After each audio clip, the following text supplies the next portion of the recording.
Salut à tous, c'est Sully Perfect Ten, j'espère que vous allez bien. On se retrouve déjà pour une nouvelle vidéo. Après une petite review du Shake-Up, on va parler maintenant du Greatest Royal Rumble. Donc un pay-per-view spécial du network de la WWE, donc un peu particulier. On sort tout juste de WrestleMania. Et ben déjà, on nous réserve un autre pay-per-view qui sera encore très long. On prévoit 5 heures, a priori. 17 heures, le kick-off d'une heure, qui aura lieu donc vendredi 27 avril. Je dis bien vendredi 27 avril, kick-off à 17 heures, heure française. Et oui, c'est très particulier comme horaire. Personnellement, je ne pourrai pas le voir en direct, puisque je serai en plein travail. Donc ça va être un peu compliqué. Mais c'est pas grave. 17 heures, les kick-off. 18h le pay-per-view, et alors là on est parti donc a priori, c'est ce qu'on dit pour 5 heures de show, donc ça va être très long, puisque tous les titres seront défendus, or bien sûr les titres féminins, on sait pourquoi, les femmes sont bannies, il n'y aura pas de femmes dans ce pay-per-view. Ça sera ensuite, ça c'est une autre question, un autre problème, mais ce n'est pas le sujet ici. Voilà, on va parler de catch, et c'est tout ce qui compte, c'est notre passion. Et donc comme il y a énormément de matchs, on va commencer tout de suite par un match qui n'est pas encore complet, puisqu'il s'agit du match Cruiserweight entre Cedric Alexander et un adversaire mystère, puisque normalement ça aurait dû être Buddy Murphy, sauf qu'on a vu un segment à 205 Live au cours duquel Drake Maverick a participé ou a assisté à la pesée officielle de Buddy Murphy, et on a vu qu'en fait il pesait 207 livres, il manquait donc, il y avait donc que 2 livres de trop, et du coup Drake Maverick a été obligé d'annuler le match, et du coup, bien sûr c'est du kayfabe, on est d'accord. Et du coup il a dit qu'il allait organiser un gauntlet match mardi prochain à 205 Live, donc dans 2 jours, pour déterminer le futur challenger numéro 1 au titre Cruiserweight en Arabie Saoudite. Alors on sait, d'après les quelques segments qu'il y a pu avoir, on peut se douter que Drew Gulak et Mustafa Ali participeront à ce gauntlet match. On peut se dire peut-être que Tony Nese, qui est en feud un petit peu avec Drew Gulak, sera aussi de la partie. Peut-être Mark Andrews, peut-être Kalisto, peut-être Aria Daivari, peut-être Jack Gallagher, peut-être Brian Kendrick, peut-être Lince Dorado, Grand Métallique, bref, tout le roster possible, Hideo Itami, Akira Tozawa, bref, finalement tout le monde peut participer, mais bon, à mon avis ils vont être 5 ou 6, pas plus, bref, tout est possible. Moi je dirais que ce sera peut-être soit Drew Gulak, soit Mustafa Ali. Je pense que ça va peut-être se jouer entre les deux, même si Ali, un Pakistanais qui se baladerait en Arabie Saoudite, je sais pas si c'est très safe. Encore une histoire hors catch, mais bon bref, on verra bien. En ce qui concerne le pronostic, c'est difficile à dire tant qu'on n'a pas l'adversaire, mais bon, on peut se dire quand même que Cedric Alexander va conserver son titre. Il vient de l'obtenir à WrestleMania, il n'y a pas de raison qu'il le perde. Il faut qu'il parte quand même sur un règne relativement long. Donc je vois pas pourquoi est-ce qu'il perdrait déjà son titre, quel que soit son adversaire. Et puis Buddy Murphy va peut-être finalement apparaître d'une façon surprise, on sait jamais. Il va peut-être intervenir dans le gauntlet match. Il va peut-être nous dire finalement je me suis pesé juste avant et j'ai perdu les 2 kilos, les 2 livres nécessaires, et finalement je peux participer. Ce sera peut-être une surprise, et puis finalement Buddy Murphy sera peut-être bien finalement le challenger d'Alexander. Bref, quel que soit son adversaire, je mise sur une victoire de Cedric Alexander. On va passer maintenant à un match Fatal 4-Way pour le titre intercontinental dans un ladder match, je dis bien un ladder match, entre The Miz, Finn Balor, Seth Rollins le champion, et Samoa Joe. Alors, à noter qu'il y a quelques rumeurs qui indiqueraient peut-être que Bobby Lashley serait un 5e participant au match, ce qui n'est pas impossible, puisque c'est quand même un ladder match. Ladder match, en général, il y a pas mal de participants, il y en a toujours au moins 5-6, voire 7. Donc 4 participants dans un ladder match, c'est vrai que ça paraît un peu maigre. Du coup, ce serait pas impossible que Bobby Lashley participe.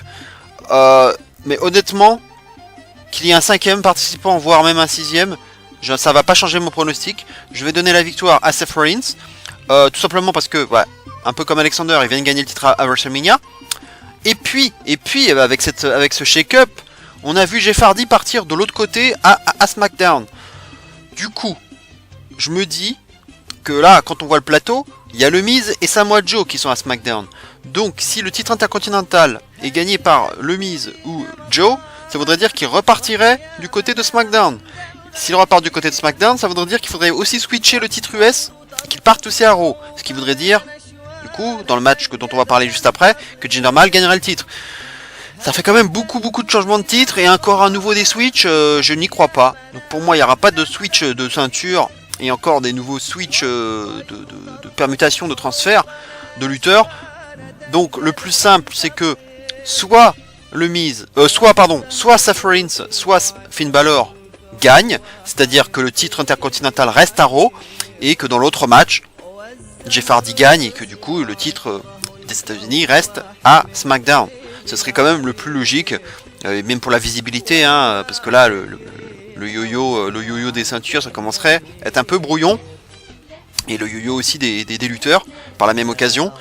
Donc le plus simple, c'est de miser sur la victoire de Seth Rollins. Voilà, c'est pas plus compliqué que ça. Samoa Joe, il est parti un petit peu en feud là, enfin surtout verbal avec Roman Reigns. Il l'a défié à Backlash.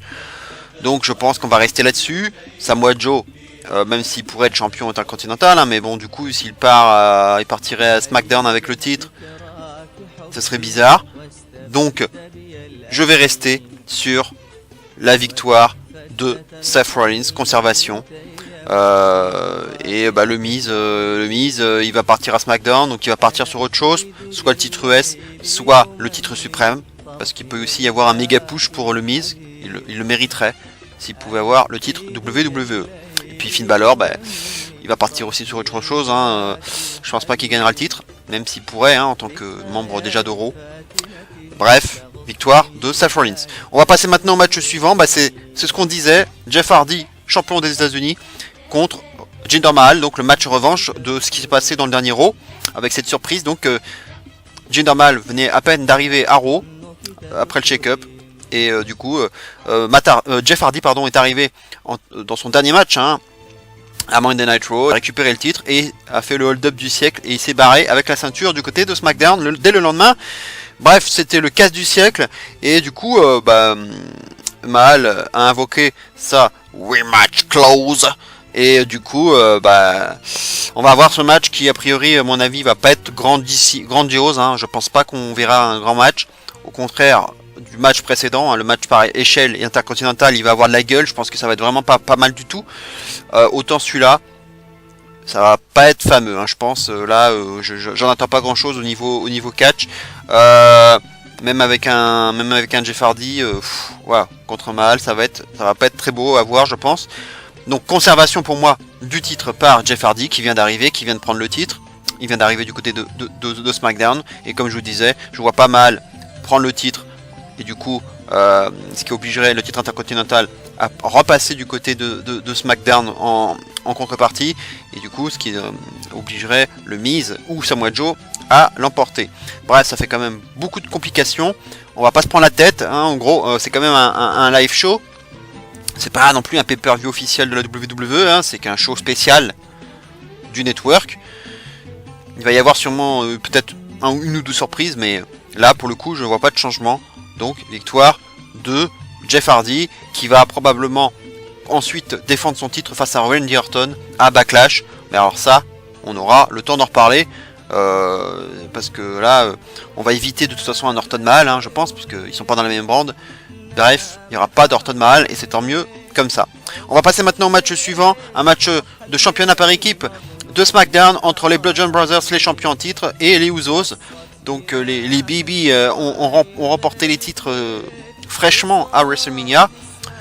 Donc un peu pareil, le pronostic est le plus logique, c'est la conservation des titres par les Bludgeon Brothers.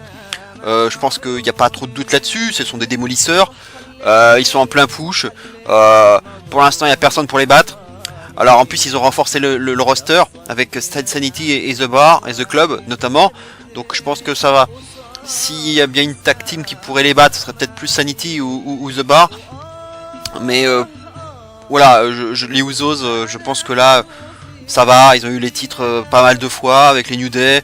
On va un petit peu les calmer là. Faudrait un peu laisser la place aux autres équipes. Donc le match peut être pas mal, mais ça va être un peu de la démolition. Hein, ça, de toute façon, les Bludgeon Brothers, on l'a vu depuis qu'ils sont là, ce sont que des matchs courts. Donc je pense que le match va allez, on faire entre 5 et 8 minutes, vu la longueur du show en plus, et l'épaisseur de la carte. Il faudra pas que le match dure trop longtemps. Donc victoire des Bludgeon Brothers. On a vu Naomi aussi un petit peu être impliquée dans la feud, hein, en train de protéger Jimmy, son mari. C'était un petit peu maladroit, je trouve, ce segment. Comme si c'était elle qui portait la culotte et qui n'avait peur de rien face aux Bludgeon Brothers. Mais bon, on peut pas intégrer Naomi dans l'histoire puisque les femmes seront bannies. Donc on verra pas Naomi intervenir. Ça c'est impossible. Donc, victoire des Bludgeon Brothers, tout simplement. On va passer maintenant à l'autre match par équipe. Cette fois-ci pour les ceintures vacantes d'Euro entre The Bar et Matt Hardy et Bray Wyatt, hein, la nouvelle équipe qui s'est formée après l'Andre the Giant Memorial Battle Royal de WrestleMania. Les ceintures vacantes, hein, puisqu'on se souvient que Braun Strowman et le petit Nicholas avaient laissé les ceintures, les avaient redonnées à Kurt Angle, parce que voilà, il a quand même, il a école. Il a école, le petit Nicolas. Il peut pas être catcheur à plein temps. Hein. Faut quand même pas rigoler. Bref, les ceintures sont vacantes. Petit tournoi organisé. Et voilà, maintenant la finale.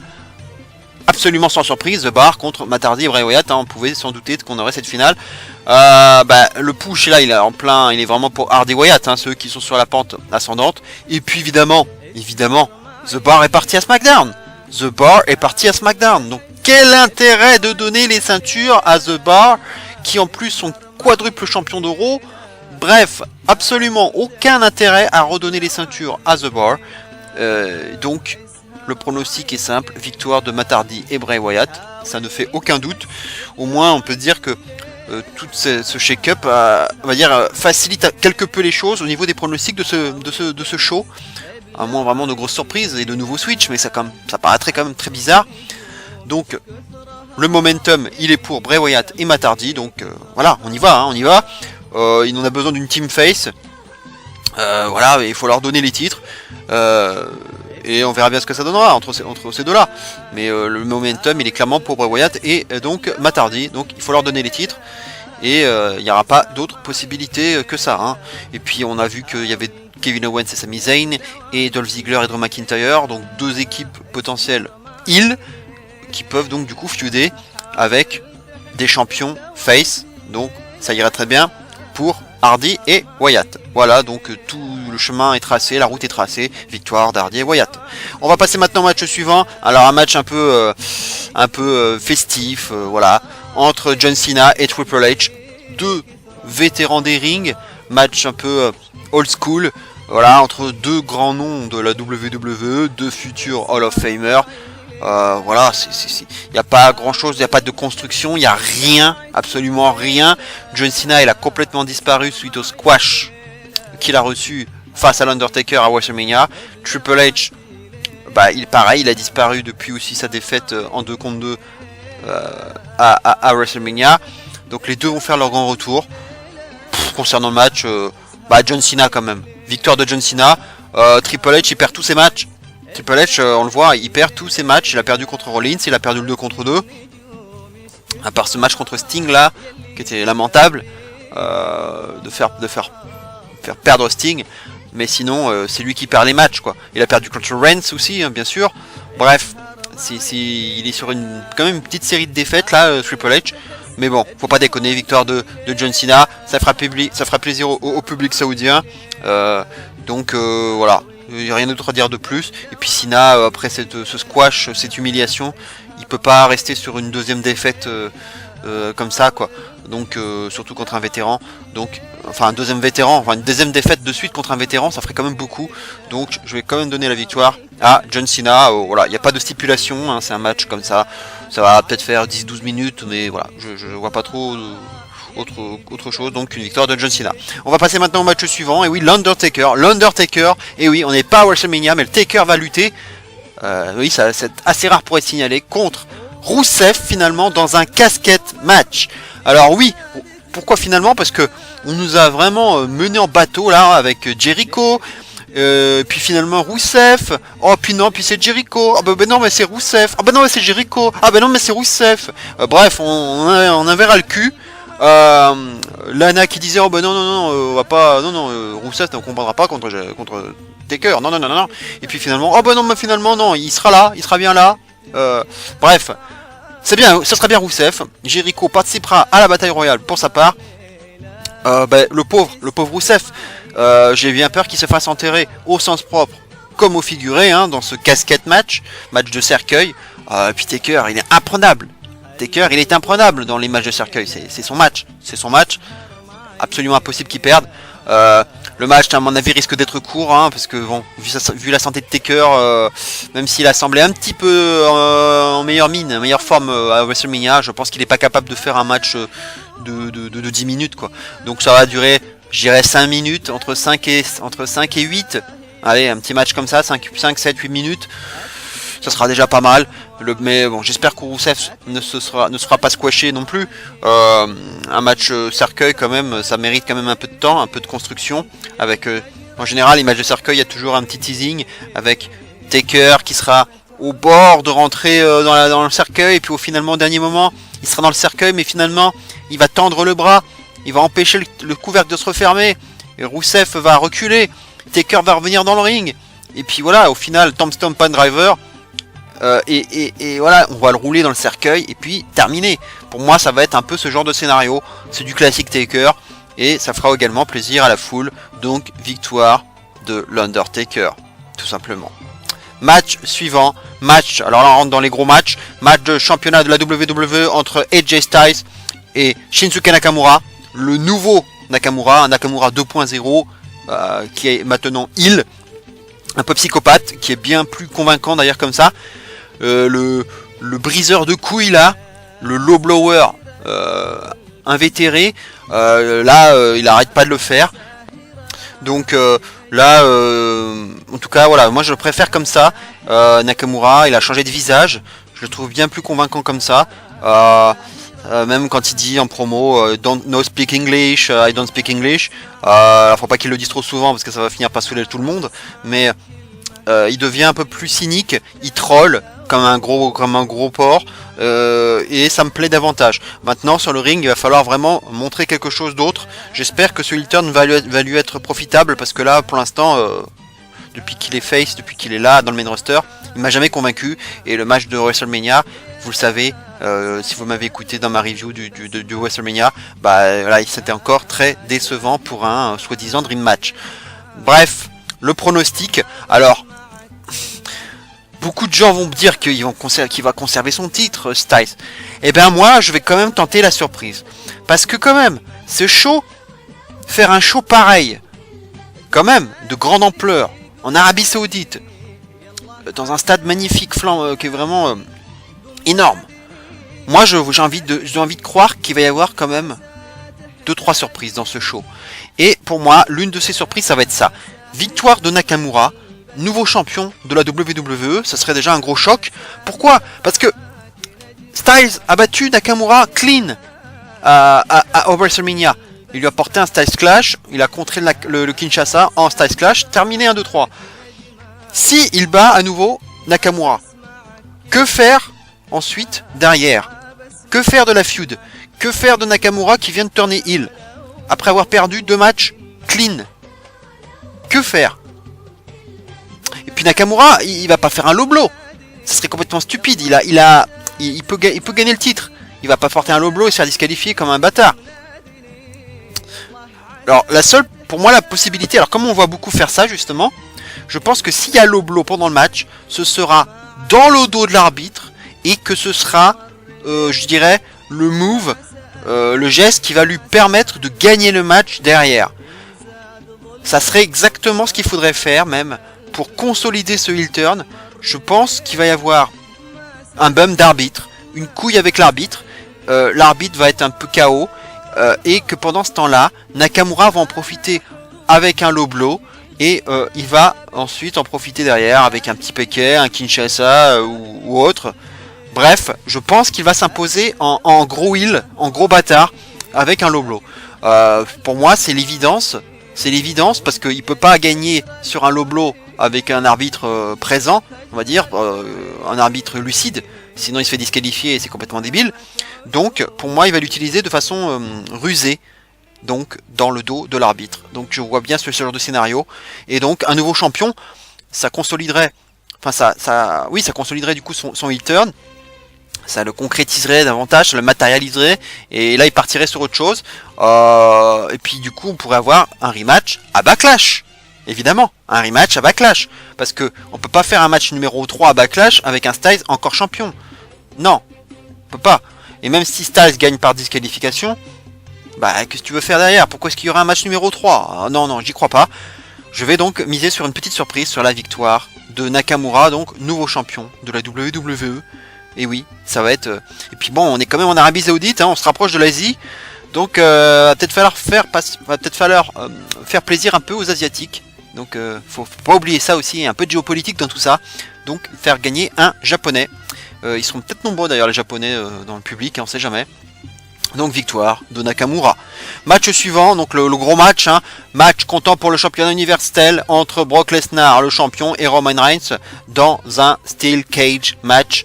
Match très attendu, match revanche pour Roman Reigns après cette cuisante défaite surprise à Mania, hein, sous les huées de la foule. Un Reigns qui a pissé le sang, qui s'est fait détruire, démolir par Lesnar. Une fin de Mania assez étonnante. Un Reigns qui titube, qui perd ses illusions, qui doute. Alors, que va-t-il se passer dans ce match? Parce que un Steel Cage match, on le sait, on peut gagner de plusieurs façons. Par tomber, par soumission, ou en escaladant la cage, ou même en s'évadant par la porte. Donc il peut y avoir pas mal de choses possibles pour gagner. L'avantage, je dirais, de ça justement, c'est que on peut protéger l'un comme l'autre. Donc les deux peuvent éviter d'être pinés ou de prendre une soumission s'ils s'évadent de la cage. Donc c'est quand même l'avantage. Est-ce qu'il peut pas y avoir aussi une intervention extérieure? J'en douterais. S'il devait y en avoir une, ce serait éventuellement Samoa Joe, hein, puisqu'il a clashé ces derniers temps Reigns au micro. Peut-être que Samoa Joe pourrait intervenir et du coup provoquer un peu plus de hit avant le match de Backlash, parce qu'il faut pas l'oublier, il y aura un Samoa Joe, en tout cas c'est prévu, un Samoa Joe Reigns à Backlash. Le tout c'est de savoir si ce sera pour le titre universel ou pas. Et oui, c'est très intéressant ça, parce que si Lesnar n'est pas présent à Backlash, et bien peut-être que ça voudrait dire que Reigns va prendre le titre, et du coup Samoa Joe va affronter Reigns pour le titre universel. Seul problème, c'est que maintenant Samoa Joe est parti à SmackDown. Faut pas l'oublier, Samoa Joe est parti à SmackDown, donc quel est l'intérêt pour lui de reprendre le titre universel et d'affronter un gars de Raw, quoi. Bah bon, il va quand même avoir lieu ce Reigns Joe, donc voilà, a priori, hein. À moins de faire un triple threat match aussi, mais je pense pas. Donc le pronostic est difficile, mais est-ce qu'ils vont faire perdre la ceinture universelle à Lesnar qui vient de re-signer son contrat? Je vous aurais dit, si Lesnar n'avait pas signé son contrat, bon, vous allez me dire, s'il avait pas signé, peut-être qu'il aurait déjà perdu son titre à WrestleMania. Bref, mais admettons qu'il aurait pas re-signé et qu'il aurait quand même gagné à WrestleMania.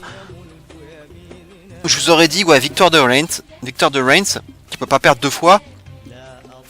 Et puis voilà, Lesnar va partir en MMA, et puis voilà.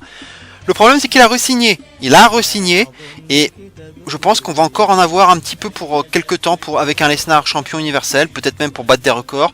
Peut-être qu'il sera encore même jusqu'à WrestleMania 35. Hein, c'est pas impossible qu'il soit encore là un an avec le titre, même si ça fait chier tout le monde, je pense. Donc je vais quand même donner la conservation du titre à Brock Lesnar. Mais comme je vois pas Lesnar escalader une cage ou passer par la porte, je pense qu'il va gagner. Ouais, je vais quand même tenter le clean, la victoire clean dans un F5, hein, quelque chose comme ça, un F5, ouais, victoire en F5 pour Brock Lesnar. Ça va c'est quand même un gros risque, parce que ça voudrait dire que Reigns va être au 36e dessous là. S'il se prend 2 défaites clean face à Lesnar, ça va être très dur pour lui.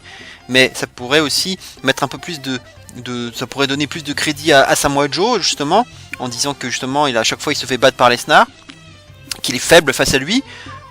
Donc ça irait très bien avec la feud. entre Joe et Reigns, hein, qui est en train de se développer. Donc j'ai envie de tenter victoire de Lesnar, conservation du titre. Il a re-signé, donc je pense qu'il va rester champion. On parle de Lashley pour plus tard, peut-être quelqu'un d'autre, Braun Strowman aussi qu'il faudra pas oublier.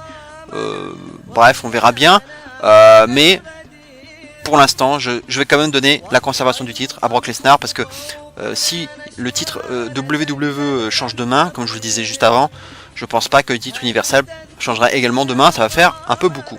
Enfin, on va passer au main event, probablement le main event, cette fameuse bataille royale à 50 hommes. 50 hommes, c'est du jamais vu dans l'histoire de la WWE.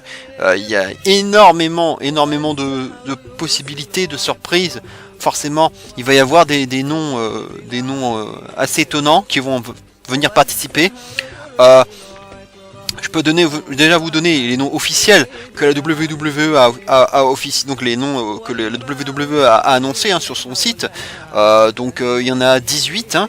Donc il y a Daniel Bryan, il y a Braun Strowman, il y a Big Show, il y a Kurt Angle, Chris Jericho, Elias, Baron Corbin, Big E, Kofi Kingston, Xavier Woods, Apollo, Shelton Benjamin, Sin Cara, Chad Gable, Goldust, Titus O'Neil, Mojo Rawley et Dolph Ziggler. Voilà, ça c'est les noms qui ont été officialisés par la WWE sur leur site. Donc 18 noms sur 50. Donc il y en a encore 32, c'est énorme.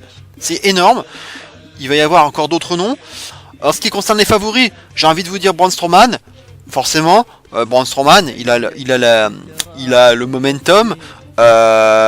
Et puis il a rendu les titres par équipe, donc il n'est plus dans la storyline, j'ai envie de dire, avec les titres par équipe. Donc il est libre. Il est libre en ce moment. Il est pas vraiment occupé, donc il faut lui redonner un peu de lustre. Il est over, mais il faut quand même vraiment lui donner quelque chose qui va permettre vraiment de lui donner un match de championnat. C'est pour ça que je verrais bien Lesnar conservé. C'est pour que Braun derrière puisse être le prochain challenger numéro 1. Ça serait pas mal. Un Braun, en attendant un Lashley peut-être, mais Lashley il vient d'arriver, donc laissons-lui du temps. Mais Braun, il faut lui donner un match face à Lesnar, il le mériterait vraiment amplement. Donc Strowman, je dirais, en favori. Daniel Bryan ressort pas mal, ça serait plus étonnant, mais pourquoi pas, ouais. C'est sûr qu'il a pas vraiment un gabarit pour gagner le Rumble, hein, mais bon, surtout avec 50 hommes, hein, mais bon, on sait-on jamais, hein, mais en tout cas il ressort. Baron Corbin aussi, de façon plus étonnante aussi. Si Vince veut lui donner un vrai push, hein, on sait jamais, hein, on l'a pas vu là dans le dernier Raw. Peut-être qu'on lui prépare un gros push.